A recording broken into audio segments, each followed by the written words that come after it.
Merci Joseph, merci Michael. Alors le sujet que je vais aborder va vous demander un petit peu de vous accrocher parce que c'est pas marrant. Et généralement c'est à ce moment-là qu'on s'endort, surtout que l'heure correspond bien. Toutefois, le but de cette présentation n'était pas simplement de vous endormir, mais surtout de vous montrer un certain nombre d'aspects qui font partie de votre prise en charge quotidienne en tant qu'infirmière et des signaux et des choses auxquelles il faut faire attention, puisque c'est une problématique qui est quotidienne.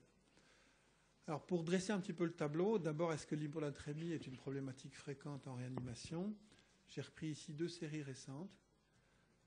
Une, c'est simplement des admissions en salle d'urgence, et c'est de compter sur tous les malades qui rentrent en salle d'urgence combien de fois on est confronté à une hyponatrémie qui est définie dans cette série-là comme étant en dessous de 130, c'est-à-dire plus bas que la définition normale. La définition normale, c'est en dessous de 135 millimoles par litre. On est une hyponatrémie, donc ici en dessous de 130, ça représente à peu près 2,5% des malades chez qui on a fait un gaz du sang. Et chose importante est de montrer que ce groupe de malades qui a une hyponatrémie a une mortalité hospitalière qui est plus grande. La question est toujours de savoir quel est l'œuf de la poule, puisque bien entendu, s'il y a une hyponatrémie, il est peut-être plus sévère, et cette sévérité peut être la cause du décès. Ceci dit, un certain nombre de décès sont attribuables à l'hyponatrémie, on y reviendra. Dans une autre série, qui est la partie en couleur du tableau, qui est un peu plus touffue, là c'est la série EPIC, c'était une étude épidémiologique européenne, où tous les malades entrants, on les suivait pendant plusieurs jours, et on prenait leurs caractéristiques, et vous voyez, j'ai pas de pointeur, mais vous voyez ici les hyponatrémies dans la partie gauche du tableau, les valeurs normales, et les hypernatrémies dans la partie droite. Et vous voyez que c'est une grosse population, puisqu'on parle à peu près plus de 12 000 malades qui sont étudiés. Et on voit là également qu'il y a d'abord une sévérité en relation avec l'anatrémie, puisque le score SAPS ou le score SOFA sont plus élevés dans les hyponatrémiques que dans les normonatrémies, et sont plus élevés dans les hypernatrémiques que dans les normonatrémies. Donc on a une espèce de courbe en U qui montre bien que, qu'on soit une hypo ou une hypernatrémie, on est avec une sévérité plus grande, et on a d'ailleurs une mortalité plus grande. Et vous voyez ici, ça c'est les courbes de mortalité chez des malades qui arrivent avec une hyponatrémie ou qui développent une hyponatrémie en réanimation. Ça c'est le deuxième volet qu'on abordera. C'est notre responsabilité dans le développement d'une hyponatrémie. Et vous voyez que, de nouveau, les malades avec une hyponatrémie, plus elle est profonde, plus ils ont une mortalité qui est grande. La courbe qui est ici redit la même chose. C'est le risque de décès en fonction de l'anatrémie.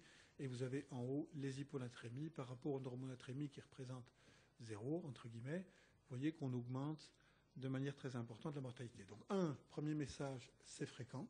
C'est plus fréquent qu'on ne le croit. 2, c'est en tout cas associé avec une sévérité, et c'est associé à une mortalité qui est plus grande. De là à dire que c'est ça qui est responsable du décès, systématiquement, on ne peut certainement pas le dire. On voit aussi qu'il n'y a pas que l'hyponatrémie à l'arrivée en réanimation qui pose problème.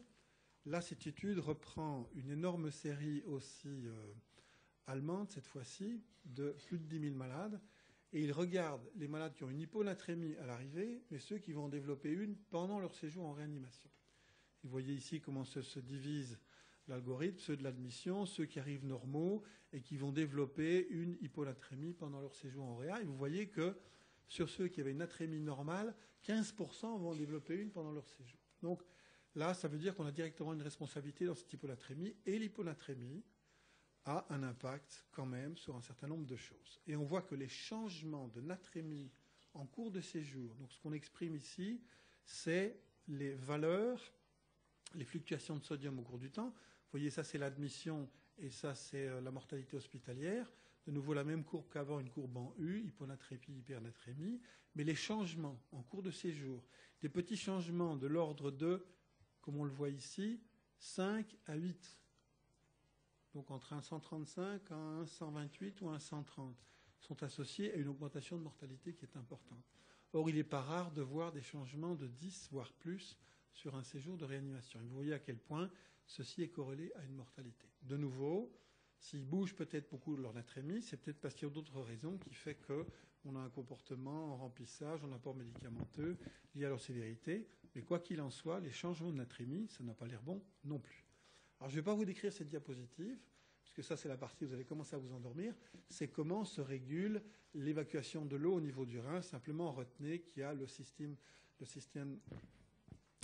arginine, vasopressine, qui joue un rôle important dans la stimulation d'un récepteur qui permet, par un couplage dans la cellule, à pomper l'eau et qu'elle soit réabsorbée au niveau du tubule rénal, de sorte que toutes les voies qui vont modifier, soit l'activer, soit l'inhiber, vont jouer un rôle là-dedans, et on y reviendra un peu dans le traitement. Alors, est-ce que l'hyponatrémie, c'est grave?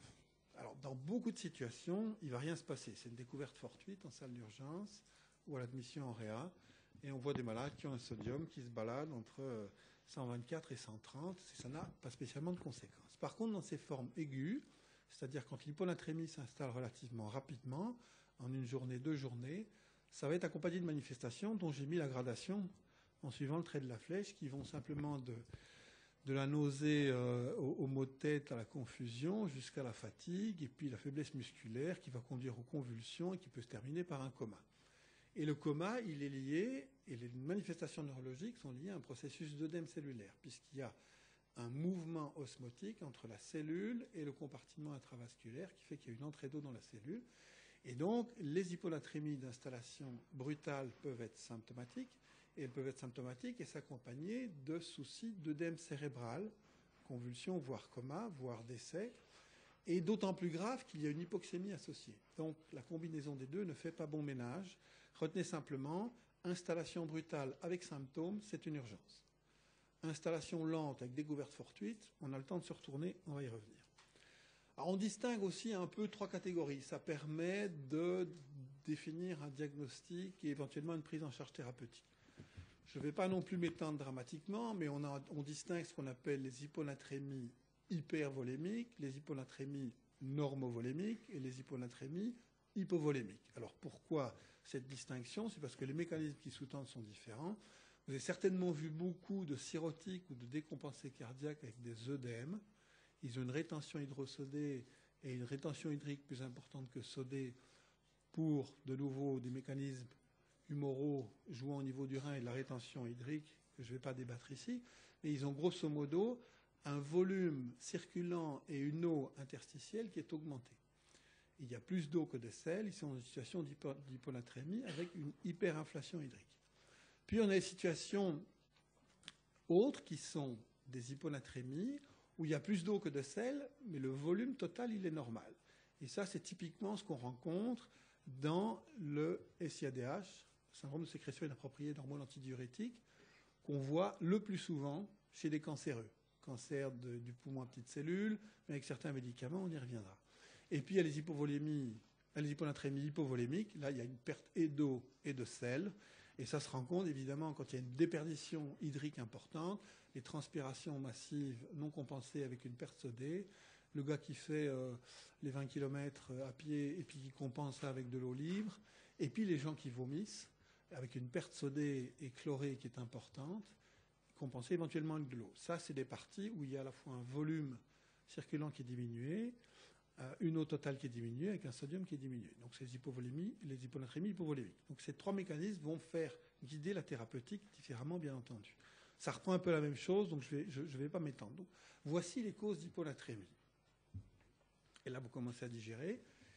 Retenez simplement qu'il y a donc, sur base des 3 classes que je vous ai données, on va y retrouver des causes plus ou moins fréquentes que vous connaissez.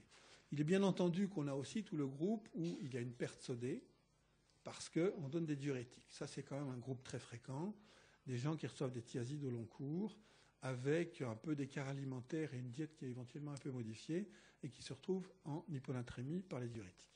Il y a le groupe de ceux que je vous ai dit, ils ont une hyponatrémie hypervolémique, c'est des décompensés cardiaques, des décompensés hépatiques avec une cirrhose. Là, il y a une rétention d'eau principalement. Et puis il y a le groupe où, je vous ai dit, il y a une hyponatrémie normovolémique. Le volume total est le même, mais il y a une rétention d'eau plus importante avec élimination de sel, c'est les sécrétions inappropriées d'hormones antidiurétiques. L'exemple, la cause la plus fréquente, c'est le cancer, mais il y en a beaucoup d'autres, et des médicaments en particulier qui peuvent en donner. Et puis il y a de rares cas, mais vous les voyez très peu, d'autant plus qu'on met beaucoup de stéroïdes aux malades. Le syndrome d'Addison, l'insuffisance cortico-surrénalienne, vous donne une hyponatrémie, mais qui s'accompagne d'hyperkaliémie et d'hypotension. Donc ce sont des diagnostics qui sont plus ou moins faciles à poser. Et puis il y a les situations hypovolémiques avec hyponatrémie. Je vous ai dit la déshydratation, les vomissements importants. Et puis j'ai rajouté tout en bas les perfusions de glucose, parce que là aussi, ça c'est un grand classique. Le malade arrive normonatrémique, la perfusion de base est un glucosé 5%, et l'apport sodé est insuffisant, d'autant plus qu'on abandonne beaucoup les colloïdes de synthèse et l'albumine, de sorte qu'on diminue l'apport sodé, on se retrouve très vite avec des fluctuations sur la natrémie. Donc, gardez-le à l'esprit parce que ça, c'est votre rôle directement. Dernière chose aussi, ne pas oublier les pertes liquidiennes liées au drainage nasogastrique, compensées par des liquides hypotoniques. Ça, c'est aussi un grand classique et ça représente certainement un grand nombre de nos malades, parfois plus que les médicaments qu'ils avaient à domicile. Alors, ça, c'est pour ceux qui sont vraiment toujours accros, là, pour l'instant, à l'hyponatrémie et qui n'ont pas encore abandonné le fil conducteur. Voilà un arbre, un algorithme qui vous permet de vous aider à poser un diagnostic. Vous partez du principe qu'il y a une hyponatrémie et on vous demandera de faire un prélèvement sanguin pour mesurer l'osmolalité du sang de ces malades-là. Et sur base du fait d'être avec une hyposmolalité ou une hyperosmolalité ou une normo, vous allez là aussi vous guider.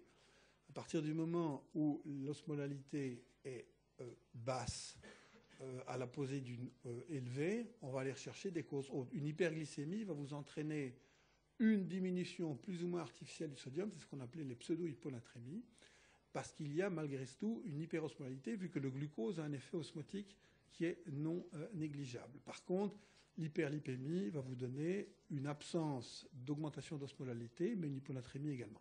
Et puis dans l'arbre, on va descendre en y rajoutant un examen des urines. Parce qu'il est évident que selon que le rein élimine beaucoup de sodium ou en retient, vous allez rechercher des mécanismes différents. Il est clair que le groupe des malades qui a eu des diurétiques aura une natriurie augmentée. Le malade qui a une sécrétion inappropriée d'hormones antidiurétiques aura malgré tout un sodium un peu augmenté, même si ce n'est pas dramatique. Par contre, celui qui a une déplétion au sodium, avec un rein qui fonctionne, retiendra son sel et aura un sodium urinaire qui est bas. Donc tout ça pour vous dire qu'on peut à ce moment-là avancer dans l'approche diagnostic de ces malades avec hyponatrémie. Qu'est-ce qu'on peut proposer comme traitement? Alors les traitements qu'on va proposer sont bien entendu liés à l'étiologie. Il est sûr que les malades qui ont une hyponatrémie dans un contexte d'insuffisance cortico-surrénalienne, on va leur donner des stéroïdes, l'effet va être rapide, durable, et le problème il va être rapidement réglé. Mais il y a tout le groupe des malades où ce n'est pas ni des stéroïdes ni des hormones thyroïdiennes qui posent problème. Le groupe de malades le plus difficile à traiter sont les syndromes de sécrétion inappropriée en hormones antidiurétiques, les SIADH, qui soient d'origine liées au cancer, qui soient d'origine médicamenteuse, qui se sont installés sur plusieurs jours avec une hyponatrémie relativement profonde. Pourquoi c'est difficile? Parce que c'est là que vous allez devoir redoubler d'attention et tout va s'appuyer sur vous, ainsi que les complications d'ailleurs. Donc soyez particulièrement attentifs. Donc on va faire essentiellement quoi? Dans les situations où l'osmolalité est basse et le sodium est bas, avec une quantité liquidienne en eau qui est suffisante, voire augmentée, on va faire de la restriction hydrique, tout simplement pour essayer de diminuer la proportion d'eau par rapport au sel. Et ça va être la première étape. Il y a des traitements plus sophistiqués. Il y a des traitements qui sont utilisés en Europe. Il y en a d'autres, surtout beaucoup, qui sont utilisés maintenant aux États-Unis. On a des antagonistes de l'arginine vasopressine, du récepteur arginine vasopressine. Ce sont les Vaptans, comme on appelle ça. Il y en a 3 ou 4 qui sont reconnus par la FDA. Il y en a un qui a été reconnu en Europe. C'est relativement cher et cette manipulation est un peu difficile parce qu'on peut avoir un effet ribond, on peut avoir très vite une remontée du sodium et donc il faut être très prudent, de sorte qu'ils ne font pas partie encore de la thérapeutique quotidienne. Il y en a d'autres, les Hollandais qui sont économes et avares, ils font moins cher, ils mettent de l'urée et par un jeu de déplacement de l'eau par rapport à l'urée, ils font corriger éventuellement dans certains cas cette natrémie. Vous, votre question, c'est de savoir, alors je vous donne ici, voilà, rapidement, pour ceux que ça intéresse, ça c'est la liste de toutes les situations qui sont capables de vous donner un syndrome de sécrétion inappropriée en hormones antidiurétiques. Je vous ai dit, en 1 viennent les tumeurs, fréquence très rare, et puis on descend progressivement, mais n'oubliez pas que vous avez tous les accidents vasculaires cérébraux potentiellement qui peuvent en donner, les hémorragies méningées qui peuvent en donner, un certain nombre d'infections, on en a eu une la semaine dernière, c'était sur une pneumonie qui le faisait, des situations traumatiques, certains médicaments comme des antidépresseurs, tout ça peut rentrer dans les étiologies possibles. Donc, c'est un syndrome qui n'est quand même pas rarissime et qui peut avoir des conséquences quand on le prend en charge. Quand est-ce qu'on va traiter une hyponatrémie? En dehors du traitement étiologique, comme je vous ai dit, s'il y avait des diurétiques, ben on les arrête. S'il manque de cortisol, on les arrête. Ça, c'est évident. Maintenant, quand est-ce que vous allez traiter une hyponatrémie? Je vous ai dit, si elle est d'installation aiguë et avec des symptômes, vous allez la traiter relativement rapidement. Si elle est très rapide, si elle s'est installée dans les 24-48 heures, vous pouvez la corriger rapidement, c'est-à-dire aussi en 24-48 heures. Malheureusement, beaucoup de malades viennent du domicile et on n'a pas la notion du délai entre le développement de l'hyponatrémie et la prise en charge thérapeutique. Il est certain que s'il y a une confusion, s'il y a une altération de conscience, bien entendu s'il y a des crises d'épilepsie, il va falloir au moins corriger de quelques millimoles l'anatrémie. Et un changement, une augmentation de 4 à 5 millimoles doit normalement atténuer les symptômes. Donc dans ce cas-là, votre urgence est de ramener un sodium de 118 à 123, 124 et puis s'arrêter puisque logiquement les manifestations doivent s'améliorer. Aller plus vite et plus loin est excessivement dangereux, on va y revenir. Alors, il y a bien entendu différents types de recommandations, je viens de vous les dire. Je pense que si, 1, ils sont symptomatiques, il faudra les corriger de quelques millimoles. 2, s'ils se sont installés rapidement, il faut savoir qu'historiquement, les premiers grands cas de traitement d'hyponatrémie avec des conséquences graves, ils étaient d'ordre chirurgicaux. C'était des perfusions en soluté hypotonique, ou c'était les prostatectomies avec un système de TURP et de lavage. Il y avait une résorption de l'eau au niveau de la vessie qui entraînait des drops, des chutes importantes de l'anatrémie. Si c'est ça, en quelques heures, on peut la corriger très vite. Mais parfois, les malades, on les retrouvait au bout de 2-3 jours en chambre et on ne s'était pas rendu compte de l'hyponatrémie. Donc cette hyponatrémie était devenue subchronique avec, quand on les corrigeait vite, des complications. Alors, il y a des formules, vous en voyez une si ça vous intéresse, là en dessous, qui vous permet de calculer la quantité de sodium par rapport à l'anatrémie de départ et dans quel volume vous allez le donner. Pour faire simple, si c'est symptomatique et que vous voulez corriger de quelques millimoles, soit de vous perfuser, mais on n'a pas beaucoup de perfusions de ce type-là, du 3% chez nous en sodium, on a principalement du 0,9%. Et donc, il y en a qui proposent, comme les Américains, de faire des bolus de 100 millilitres de 3%. Si on utilise du 0,9%, on va donner quelques centaines de millilitres pour corriger de quelques millimoles cette situation. Et ensuite, on va s'arrêter. Et pourquoi est-ce qu'on va s'arrêter? Parce que voilà, ceci représente, je vais vous montrer les images, une correction rapide du sodium avec une atteinte, ici c'est un tronc cérébral, là également, et vous voyez que le signal blanc, qui est un signal hyper intense, témoigne de la présence de plus d'eau. Et donc c'est une destruction, une lésion de la myéline du tronc cérébral. C'est ce qu'on appelle un syndrome de myélolyse centropontine. Pour ceux qui en ont déjà vu, ils ne l'oublient jamais. Ça vous donne bien souvent un tableau de Lockton syndrome horrible, où la personne éventuellement est consciente et vous regarde. C'est un peu scaphandre et papillon, sauf que le mécanisme est différent, pour ceux qui ont lu le livre. Et donc, on ne les oublie jamais. D'autant plus que, bien souvent, ça se termine mal.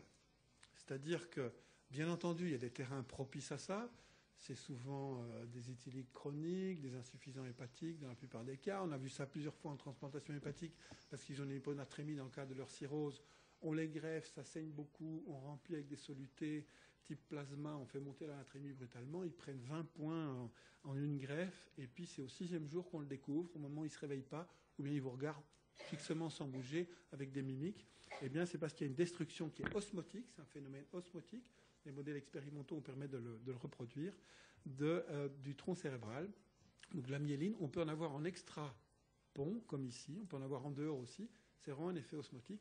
Et ça, c'est relativement gravissime. Il y a un petit nombre de gens qui vont récupérer, parfois avec des séquelles. Et quand on refait l'imagerie des mois après, on retrouve encore la lésion. Donc ça, c'est vraiment le message pour vous. Quand on corrige d'abord, une hyponatrémie chronique, qui est là comme ça depuis des jours et des semaines, ce n'est pas une urgence s'il n'y a pas de symptômes. S'il y a des symptômes, corrigez de quelques milléquivalents. Ne dépassez en tout cas jamais 10 à 12 millimoles par 24 heures. N'allez pas plus vite que cela. Ce serait criminel et on vous le reprocherait. Ce serait une faute, entre guillemets, que de passer de 120 à 134 de sodium en moins de 24 heures, sauf si la situation est aiguë. Je vous dis, si ça s'est installé en 24 heures, vous pouvez le faire. Mais comme on ne sait pas toujours où devient malade, soyez prudents, a fortiori s'il n'y a pas de symptômes, et laissez-les se ressaler petit à petit, gentiment. On ne va pas aborder les types de médicaments qu'on pourrait utiliser pour essayer de jouer sur les récepteurs rénaux, parce que c'est relativement très pointu et spécifique, et ça ne se fait pas tous les matins. Donc, je vais en rester là. Rappelez que l'hyponatrémie, elle est fréquente, qu'elle est corrélée à une mortalité, qu'elle est associée à une mortalité accrue. De nouveau, est-ce qu'ils sont plus sévères, font une hyponatrémie, ou est-ce que l'hyponatrémie les tue? Il y a une part des deux, probablement.